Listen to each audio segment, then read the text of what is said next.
ఇప్పుడు వృషభ రాశి గురించి తెలుసుకుందాం. ఈ రాశి వారికి శుక్రగ్రహ సంచారం వలన మకర రాశిలో ఏదైతే శుక్రుడు సంచరిస్తున్నారో దానివల్ల ఆరోగ్యపరంగా బాగుంటుంది.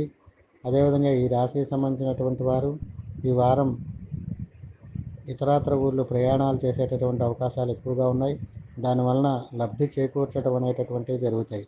కుటుంబపరంగా బాగుంటుంది, ధనపరంగా బాగుంటుంది, సంతానపరంగా వారి అభివృద్ధి బాటలో మంచి అనుకూలత అనేటటువంటివి ఉంటుంది.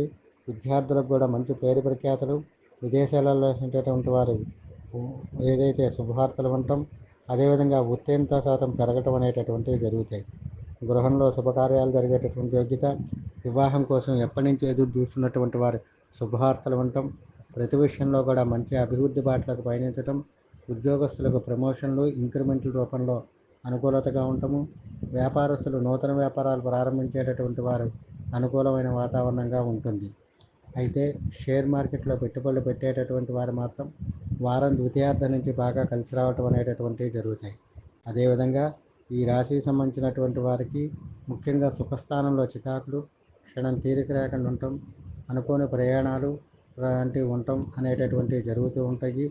అదేవిధంగా గృహంలో శుభకార్యాలు జరగటం, నూతన స్థిరాస్తులు కొనుగోలు చేసేటటువంటి యోగ్యత, ఎప్పటి నుంచో భూమి పరంగా కానీ పాత ఇండ్ల పరంగా కానీ ఎవరైతే అమ్మదలుచుకున్నారో వారికి సరైన రేటు రావటం, అదేవిధంగా దానివల్ల స్థిరాస్తులు పెంచుకోవటం అనేటటువంటివి జరుగుతాయి.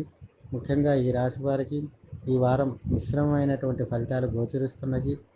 ఇతరత్ర సమస్యలను అధిగమించడానికి ప్రతినిత్యం విష్ణు సహస్రనామం పారాయణగా చేయటం, అదేవిధంగా సుదర్శనాష్టకం వినటం, శనివారం రోజు ఆంజనేయ స్వామికి తమలపాకులతో అష్టోత్తర పూజ చేయటం వల్ల వీరికి ఉండే సమస్యలను అధిగమించడం అనేటటువంటివి జరుగుతుంది.